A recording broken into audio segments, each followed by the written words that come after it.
brothers and sisters in the Dharma. Very good evening to Brother Joe Huang in Hualien. Thank you very much for today's opportunity to share on all three episodes, 18, 19, and 20. Okay, now just a little bit of joke. When I was preparing for this three episodes, it was last year for the search year in the Chinese, and just to share with you a joke, actually I kept going into the thumb drive until my thumb drive gave up on me. It just jammed up and it's spoiled already. Okay, anyhow, I'll start my sharing now. I just giving everybody, I think this is a very interesting slide that I found, the similarities between Master Zhizi and our Master Zheng Yan. Okay, Master Zhizi, though he was born more than 1,500 years ago, he was born also in troubled times during the time where there's a lot of civil war in China. And our master was also born in 1937 at the brink of the Second World War. And both became very resolute to become monastics. Yeah. And number three, both Master Zhizi and Master Zheng Yan praised and spread the Lotus Sutra. Okay, so now I would like to go into the episode. The first episode is episode 18, entitled Emperor Chan's 7 Invitations. So I'm going to give, the way I'm going to structure the sharing is I'm going to give some points first, some important points from each episode, and I run through, yeah, because there are 3 episodes here. So from episode 18, Emperor Chan's Invitation, important points here is, it is actually linked very closely to episode 17. Okay, so if we take a little bit of flashback into episode 17, it is the episode where all the fishermen at Shifen Creek, they switched from fishing to farming. And Shifen Creek also became the world's first life protection pond. And later, fishing and hunting was banned at this creek because Master Zhizi requested it to the emperor.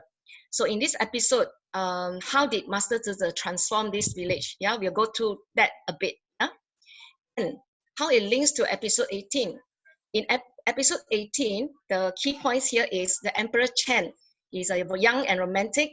He enjoys a life of, wait, let me just move this. Life of wine, women, and poetry. And in this episode, he tried to invite Master Zhizi to expound the Dharma at the palace. So he invited him for 7 times. And let us see how Master Zhizi declined his invitations and why. The question is, why did Master Zhizi decline him?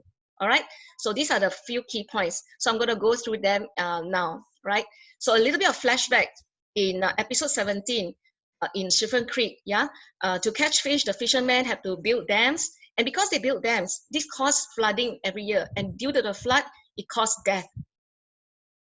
In episode 18, we saw that Master Zhizi finally succeeded in transforming the very last family. All of them stopped. So the question is, wow, it's a great wow to me, because how did Master Zhizi transform the whole village? I felt it was through skillful means, in my limited understanding. What is skillful means? I guess everybody already know, but just for the benefit of those who don't already know, skillful mean is actually the Buddha's wisdom to guide sentient beings to leave their attachments, their desires, etc., and to free themselves from suffering. Because sentient beings cannot immediately understand the Buddha's teachings because it's very profound. So therefore, the Buddha had to exercise his wisdom to teach according to sentient beings' capabilities. So in episode 17, we saw that he created the conditions. How did he create the conditions? He created it by actually buying fish from the fishermen, where the fishermen, the head of the fishermen said, what? Monks are buying fish? And that created the opportunity for them to meet. When they met, Master Zhizi used the opportunity to guide the head of the fishermen, okay? Because he wanted to use this condition to tell him that he want to let them understand the consequences of killing, and that link it to the disaster that they were facing every year, you know, in and out. And when the causes and conditions converged, the fisherman himself came to the realization that, wow, does that mean we all have to quit fishing? And Master Zhizi, as you can see in his face, he was very, very pleased, you know. So what he was trying to guide them to actually was right livelihood, Eightfold Noble Path, that the occupations that we choose, if we slightly deviate, although we make a living, we would accumulate causes and conditions that create negative karma and suffering. And the true principle that Master Tzu was trying to guide him to reveal to him, was the fact all beings are actually equal in their Buddha nature, including the fishes.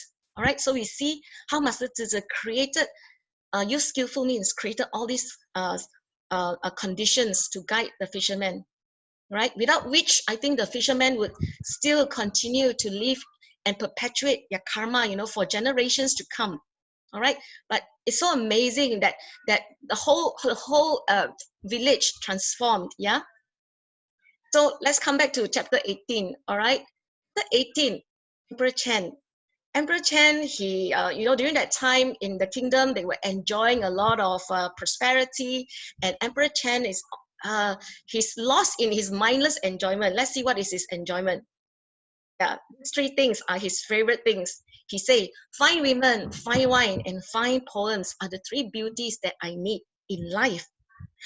When his minister heard this, he actually tried to caution him. He said, Your Majesty, the peace and prosperity that we are facing, that we are enjoying now, is actually due to the previous emperor.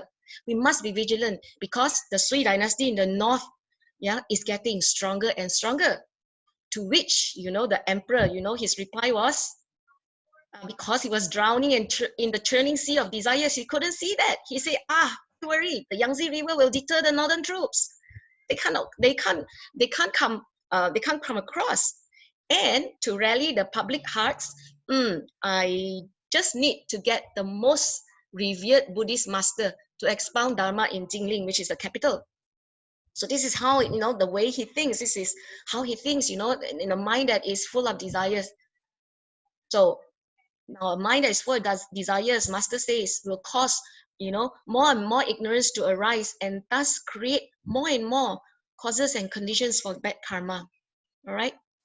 So okay. So to invite the best Buddhist master, he then asked his ministers, and the ministers say none other than Master Tzu. So he asked them to go and invite Master Tzu. They tried once, twice, 3 times, 4 times. Finally, the 5th time, he said, I must send somebody that is more, that carries more weight. So he sent his cousin. His cousin is Prince Yongyang. And that was the 5th time, Why Prince Yongyang? Because Prince Yongyang, actually, he was a disciple of Master Tzu himself. So he came and said, he expressed, the emperor's hope. And he also said that this is not just the hope of the emperor, but it's also the hopes of countless numbers of people, including officials and all the people. So he said, please have the compassion to expound the Dharma again. To which Master Tzu said, I fully understand. My mind is also determined, and I can't fully explain my reasons. All I can say is the timing is not right, so it cannot be forced. Yeah, so he didn't offer further, because if he offered further, he realized that they cannot understand what he is trying to tell them. And the 6th time, okay, Master Tzu still refused. He said, again, why did he refuse? Let's try to understand. Why did Master Tzu say timing is not right? Timing is, I think, conditions not right. What are his reasons for refusing for 6 times? For those who have followed the episode, I'm sure you all know. For those who haven't, maybe here's the time to find out. Okay. So through their communications, to and fro, Master Tzu keep on refusing, because in all the communications, the emperor only expressed his personal desire, that he wants the master to come, and he did not at any point of time expresses a sincere respect for the Buddha's teachings. Therefore, Master Tzu was very resolute, because the intentions was not right to begin with.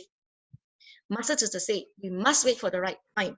We must disregard the emperor's personal interest and focus on spreading the Dharma to benefit all beings, not just to benefit the emperor, to rally public support. There must be sincerity, and sincerity must come from what? Must come from sincere effort. That is why Master Zhi refused for 6 times.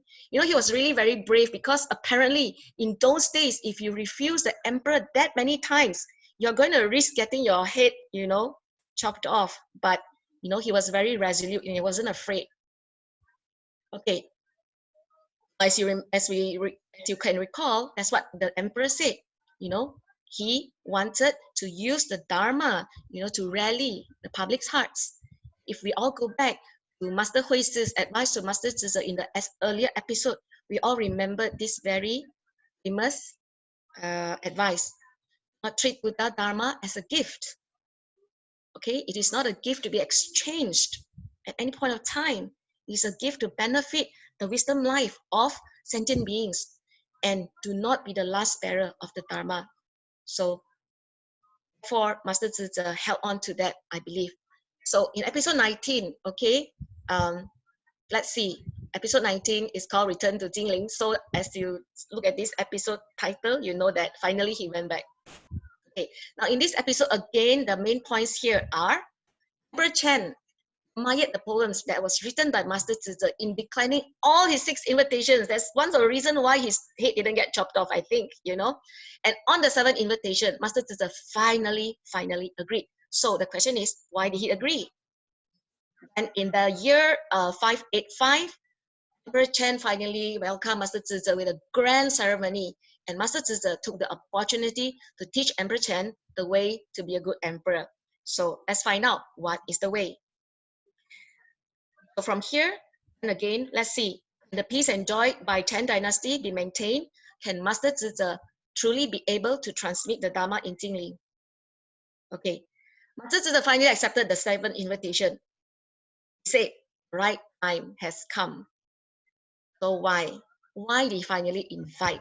It must be something that happened. To find out, we have to go back to the 6th invitation. In the 6th invitation, the reply that Master Zhi gave to the emperor, he used the poetry, because he knows the love for poetry in the emperor.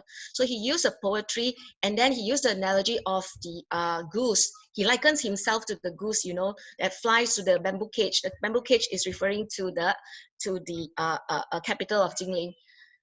And it says, the goose will only fly there because when it waits for the one who shares the same aspirations. At first, the emperor didn't get the meaning of this, so he asked his concubine. You would think that the concubine, doesn't have the maybe the wisdom to because she's always also like portrayed as like just enjoying her beside the emperor. But surprisingly, surprisingly, that's why when the emperor asked her, she said this.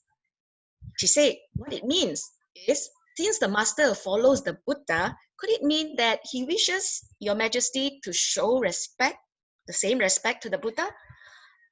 And the emperor was surprised and said, yeah, that must be it. Okay, all right, so what should I do?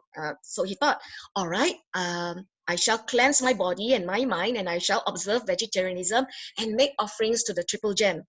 So he made the same aspiration. And therefore you see, when one makes, as Master always tells us, make great aspirations and make great vows, and that will actually create the causes and conditions to propel us to the next level.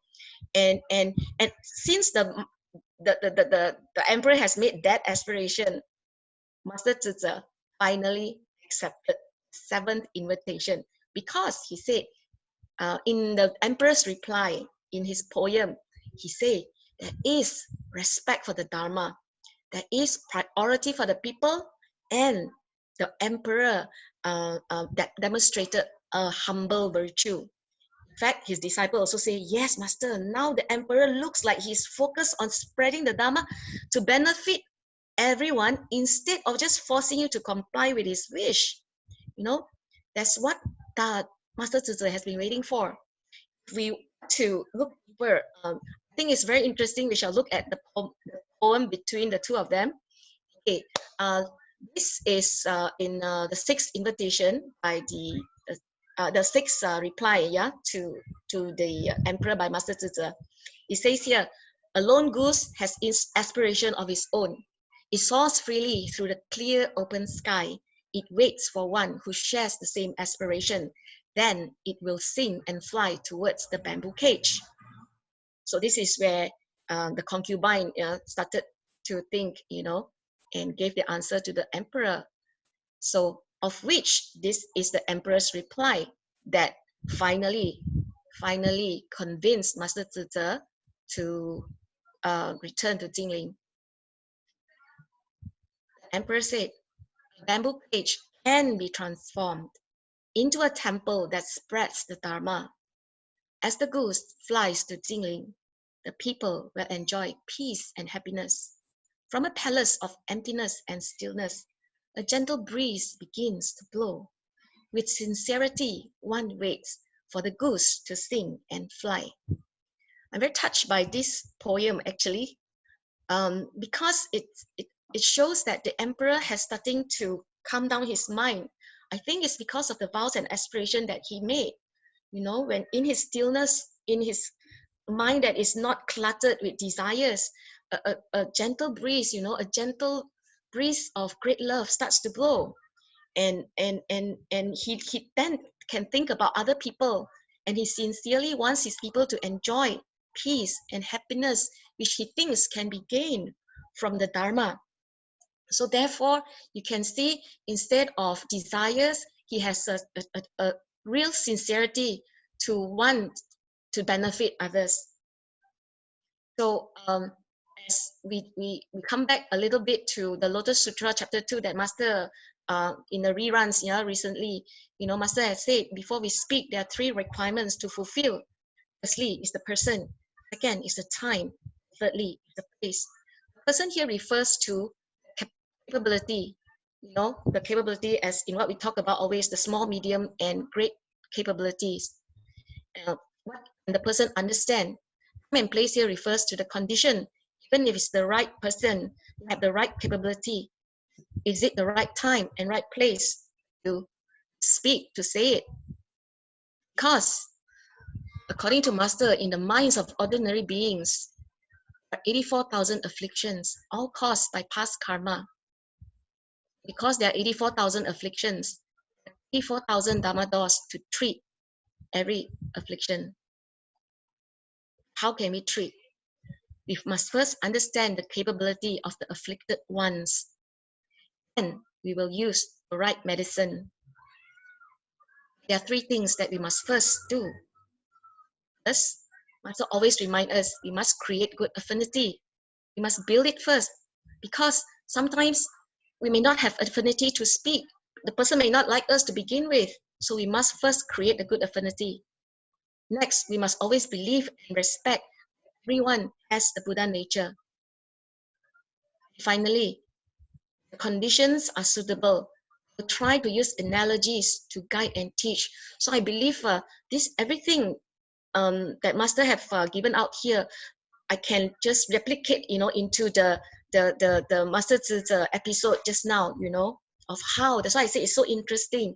In episode 18, episode 17, Master Zhizi really used wondrous, skillful means to guide the people, the sentient beings.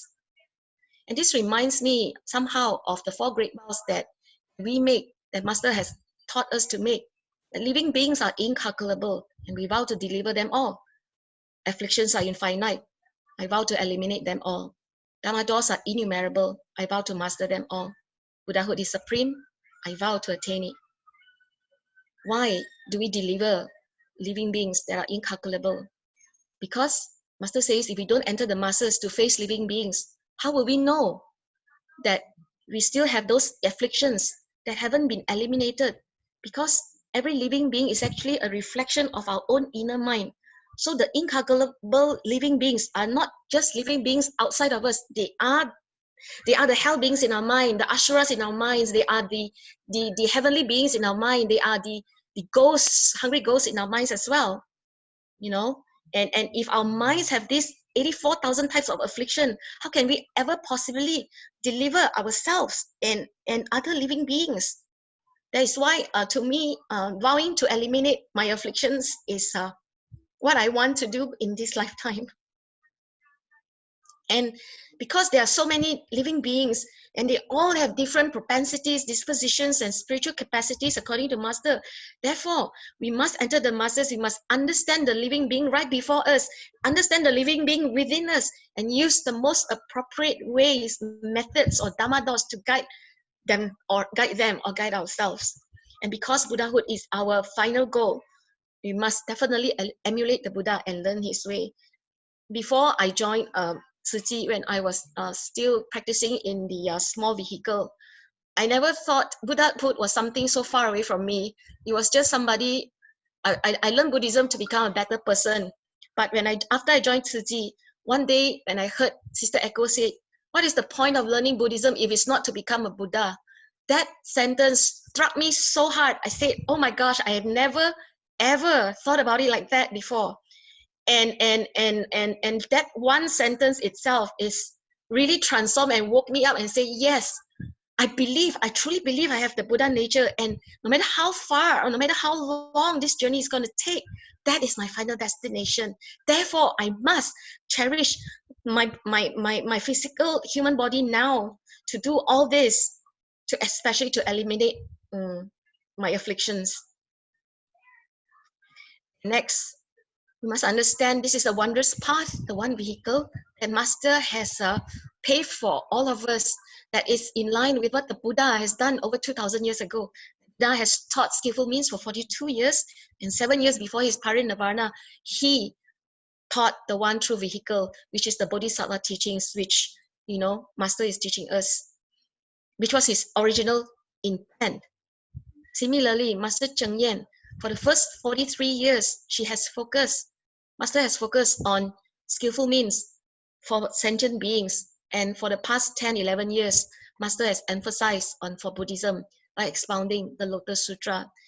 But we all know, as we entered the Lotus Sutra, we know that what we have been doing all the while, all these years, is actually Master's intention to lead us into the Buddha's knowledge and views, into the Lotus Sutra, into the journey of becoming a Buddha by paving the Bodhisattva path for all of us.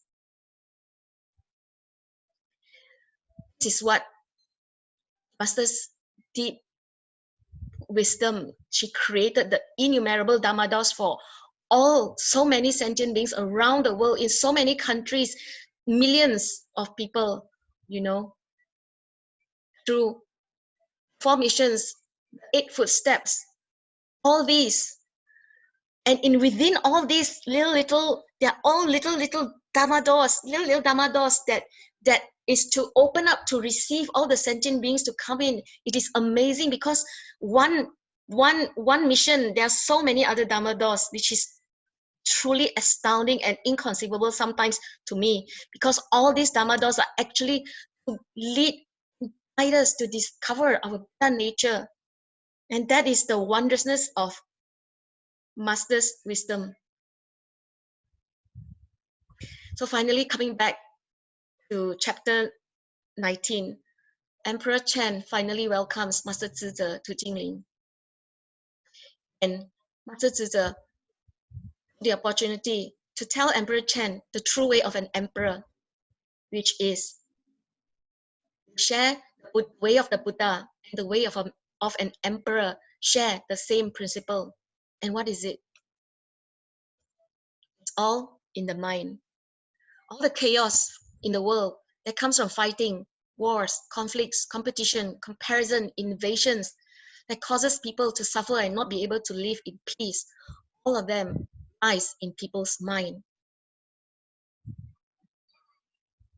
And when we uphold the Buddha, Dharma, and Sangha in our minds, we will not fight and struggle anymore. Which the minister asked, Master, if we don't fight and strive, how can we become better than others?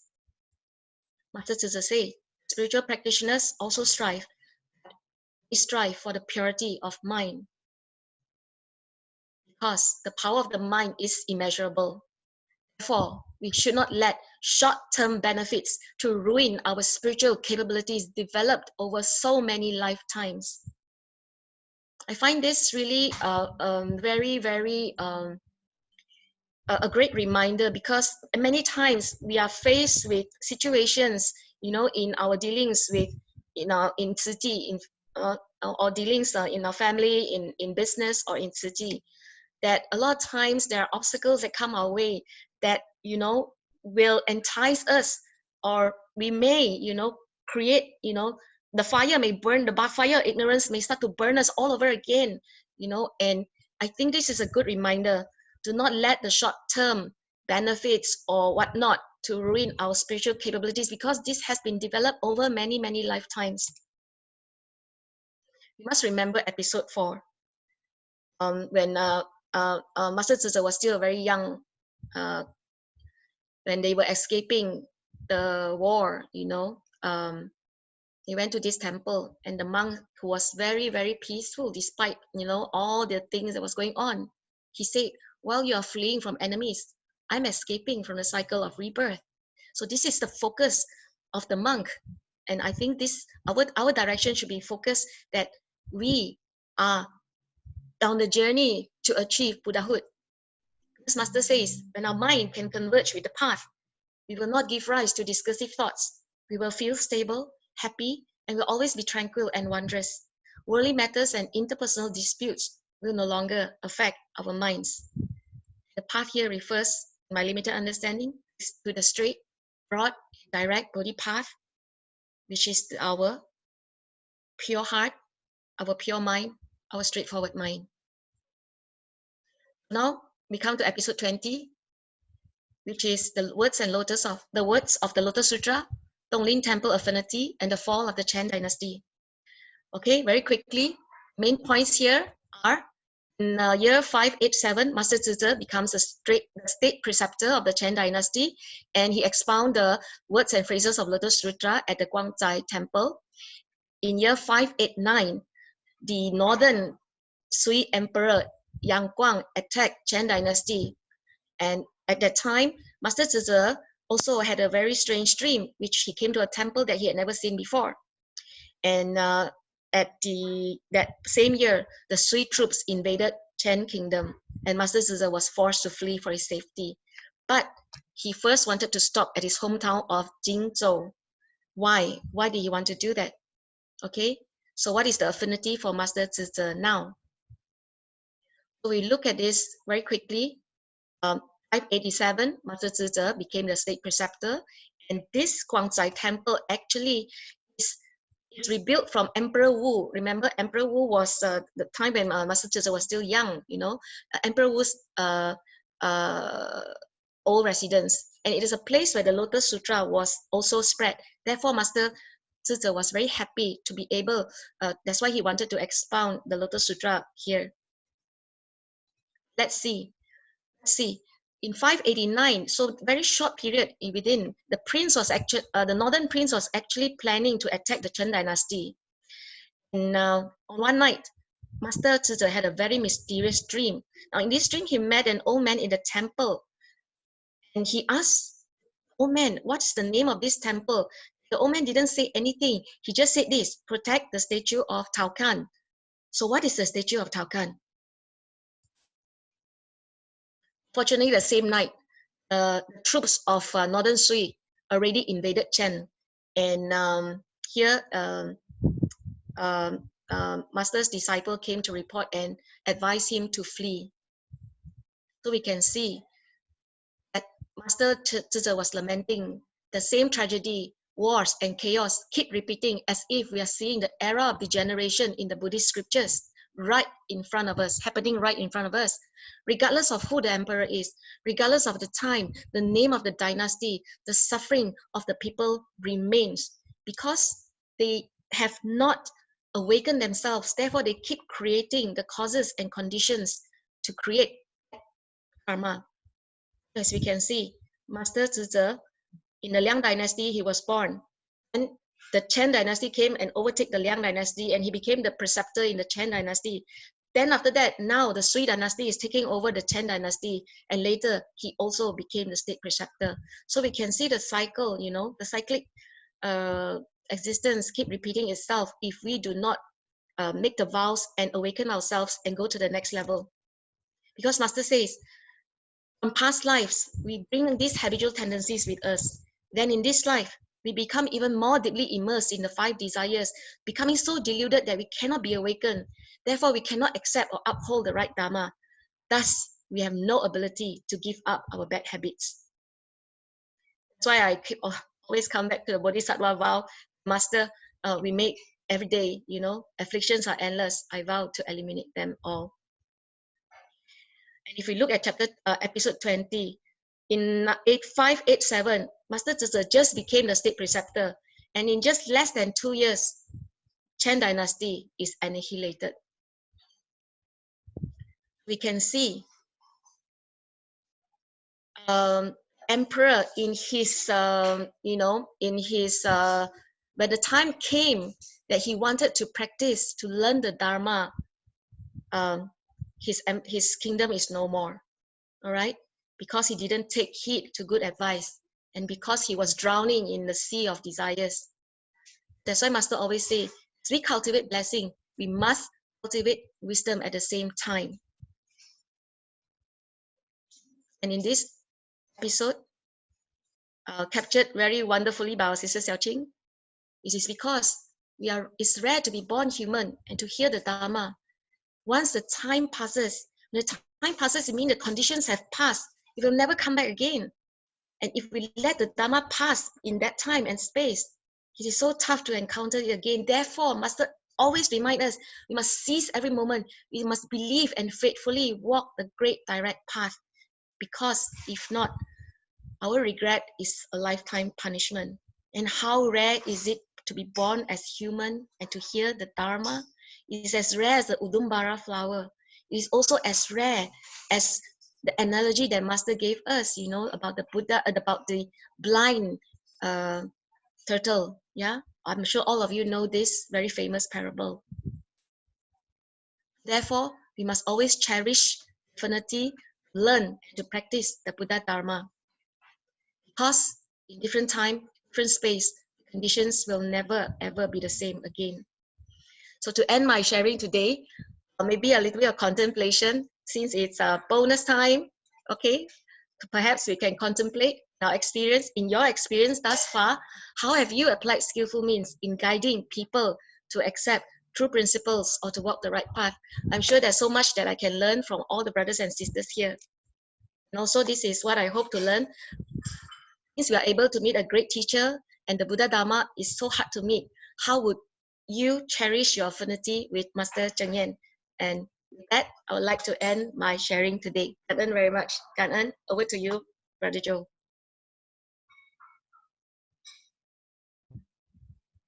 Hi. Thanks, Sister Stephanie. I think that was very high quality. I myself am learning as you are sharing, as well as feeling the power that you put into the sharing, because as if the Dharma that you just share and the stories, they are so deeply intertwined with your life and your struggles, as well as your efforts.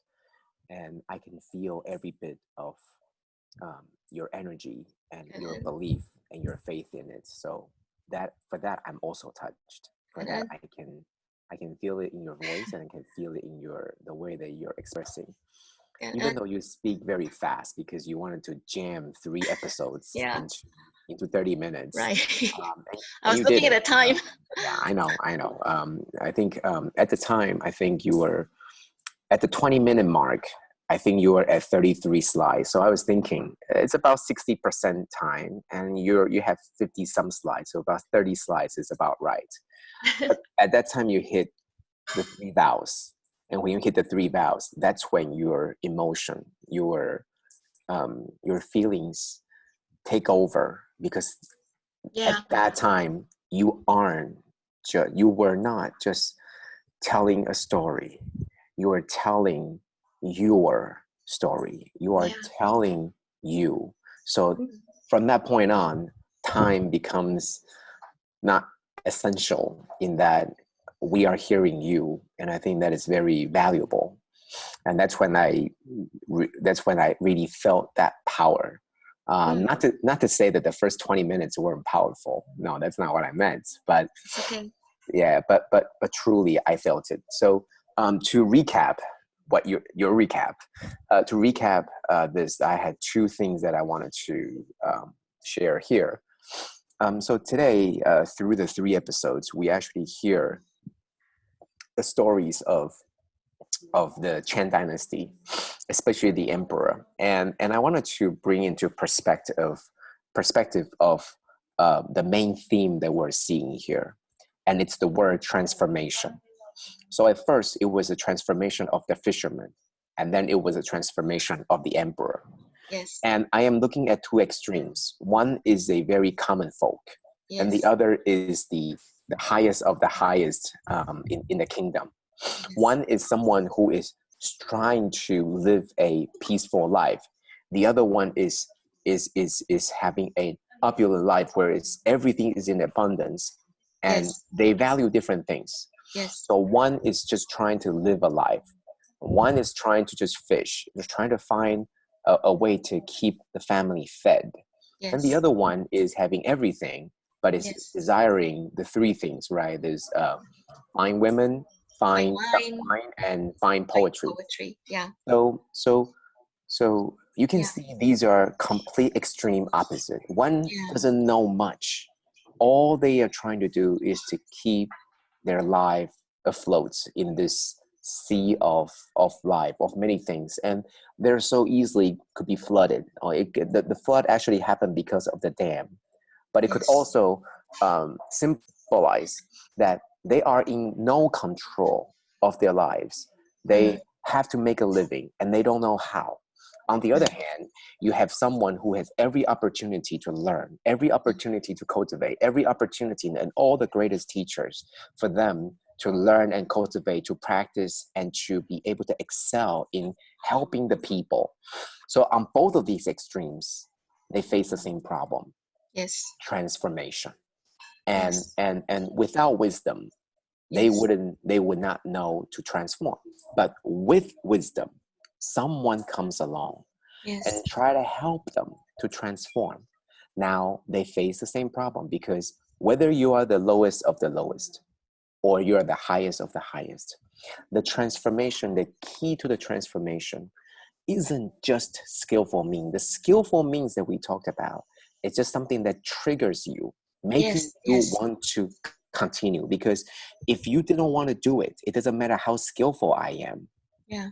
You can't do it, because I can't help you unload Yes. your burden. You Yes. alone have to do that. And therefore, therein lies the essence, in that both the lowest of the low and the highest of the high, when they go through transformation, they must let go of something, right? So for the fishermen, they have to let go of what they thought was the stability of life, the Yes. way to fish, and so then they are inspired. But what about the emperor? They have to let go their own desires to have this respect, and to have the priority of the people. Okay, Mm. and all these things. Okay, the humble virtue. These are the things that was mentioned. Okay, so I think that this is telling us, at least from what I'm seeing, this is telling us whether you are the highest of the high. Maybe you are very knowledgeable. Maybe you are very intellectual. Maybe you are very wealthy. Maybe you are very accomplished, or you are not very high. You're just doing a very simple life, trying to live a very simple life. Both of these can achieve great things Mm-hmm. in your life. Both of these can have a Yes. very valuable life. Yes, you can impact different amount of people. A king, Mm. emperor can impact many people, but the hardest part is still overcoming yourself. The Yourself. transformation Yes. is necessary. And so you mentioned that the powerful mind is a very powerful thing. Yes, because the moment that they are willing to let go of themselves, let go of the desire, let go of the belief that this is the only way to make a living, and believe and have faith Yes. that there are different ways, the right livelihood, then you will make a difference. Okay, so that's the one thing that I wanted to compare and follow with that. I think the skillful means that we're talking about here, I think is very, as you mentioned, right? The similarities between Dharma Master Zizhe as well as Master Cheng Yen, they are so profound in that Yes. the way to get people to want to do something, Yeah. you can't possibly just get them to jump, get Right. them to hop over a huge gap that they don't know how to hop over, right? Right. The way to do that is, I think it's almost like if this circle represents our habitual tendencies, and this circle represents our virtues and cultivation. I really believe that there is a part where the both circles overlap. And you must explore the part that is part of our habitual tendency, but overlaps with the cultivation. That is the part of goodness that we all have. And then you can try to get more of the cultivation part by dropping more of the habitual tendency. But first, you must find the common ground, speak the common things. And that's where the skillful means lies, right? So Dharma Master Zizhe used poetry, right? Poetry itself isn't bad, isn't evil. So that's what you like. But that sort of, that type of pursuit of the poetry actually puts you in the life of decadence. But in terms of Master Zizhe, uses that as a right tool to transform people. So they use the similarities that shares in between. So for example, Master Cheng Yen for us has that 4 Dharma path, 4 missions and the 8 rightful steps. It's the same thing. Many of us are not here because of Dharma, because we don't understand it, but we want to help people. And that is the same way that the things that we like to do overlaps with cultivation, overlaps with practicing Dharma. And then slowly and slowly, going from serving for sentient beings to serving for all Buddhism, slowly guiding us toward that direction.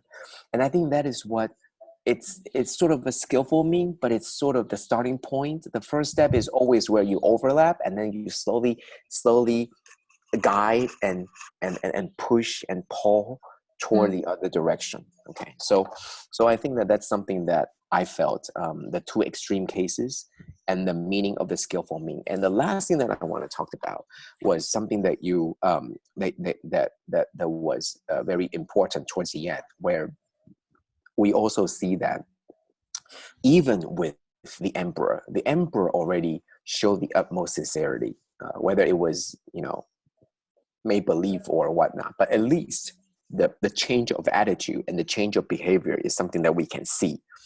Yet at the end, we still know that it was annihilated.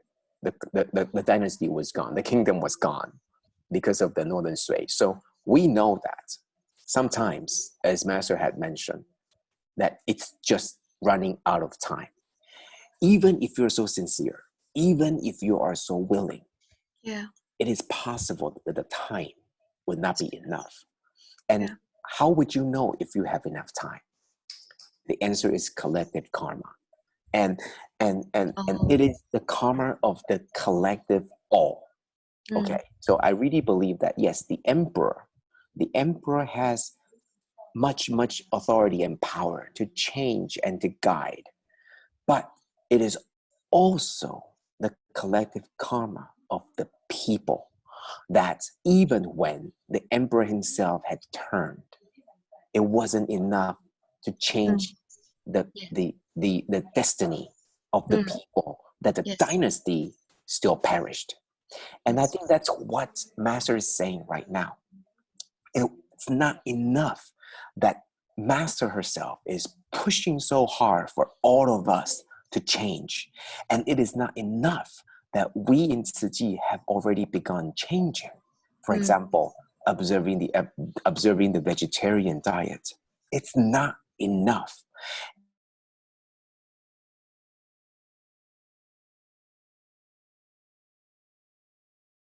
change our families, our co-workers, but ultimately, it's still the collective karma of all. If that is still not reversed, then it doesn't matter how many sages you have in the troubled world and the troubled time. Why is it that these two great masters, or many, many great masters, are all born at troubled times? Because they see the mission to shoulder all the troubled collective karma. Some succeeded, some ultimately failed, but they don't give up. So, for example, after the Second World War, you have these people beginning to shape the prosperity. Maybe the prosperity came with them, or maybe they brought prosperity.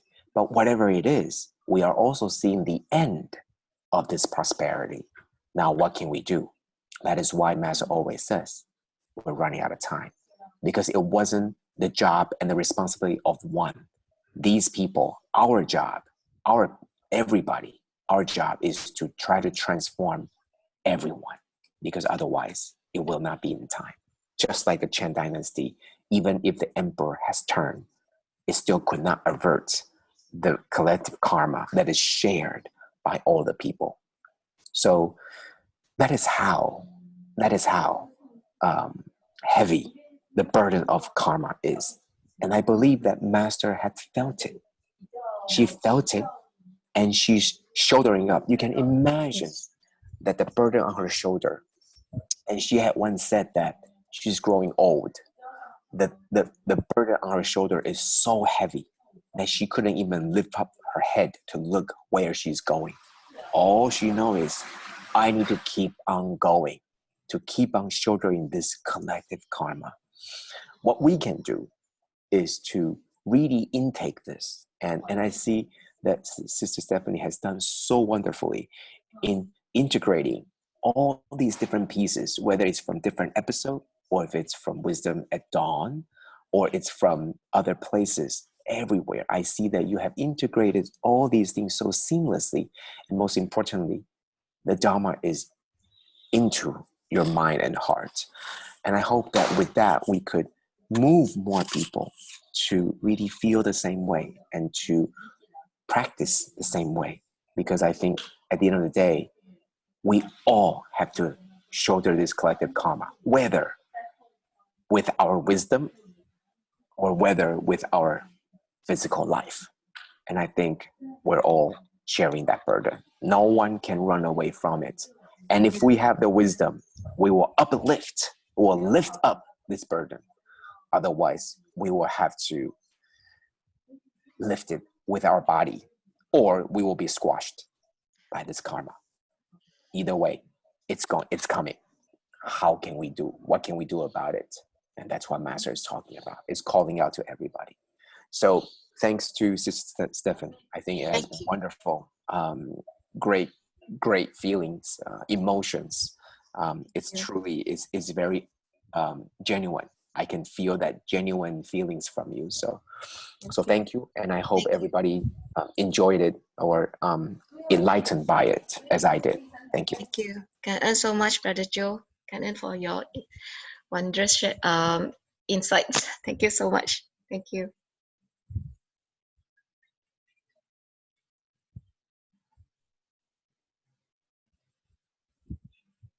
Sister Xiaoqing? Oh, God. Brother Joe for great insight. And SisStephanie, high pass. 3 episodes. Very well done. Okay, it's already 8:50. Any question? One question before we call for the day. I'm sure everyone is very inspired. Okay, SisStephanie, do you have a question for Brother Joe? I'm putting things together. I need some time to digest what Brother Joe has said. But I just want to highlight that I think it all has to start from within ourselves first. That we have to be the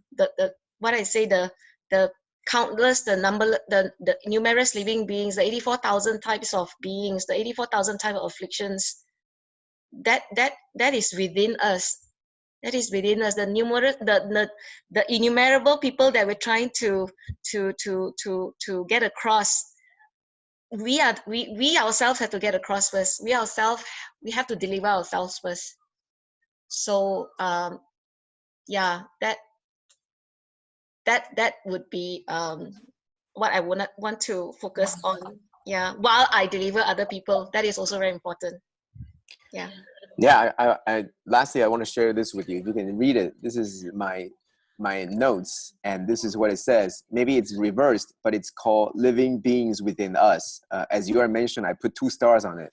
I was taking the notes while you're talking, and there's a lot of train of thought. I realized that all these, that I was in hell before, during my depression. I was a hell being, definitely, and when I have so much Dharma joy, I was like on the 10th ground. And when we are angry, we are like asuras, and then all these are just, so we have to really identify and be aware of all these living beings that's living inside us, and all these afflictions that each and every one of them resides in us. Yeah. That's wonderful. I put double stars on it. I think that's very important. And that's something for a very good insight and very good realization. Thank you. Yeah, thank you. Okay, Sister Xiaoqing. 感恩 And Sister Joe, 感恩 Sister Stephanie for lots of heartfelt and wisdom sharing. Thank you, brothers and sisters, for your presence today. Hope that each of us could sustain the Dharma joy and take in another piece of Dharma Master and fall in love to our life. Let us please make 3 vows to the Buddha and Dharma Master as we depart to apply these teachings in our daily life.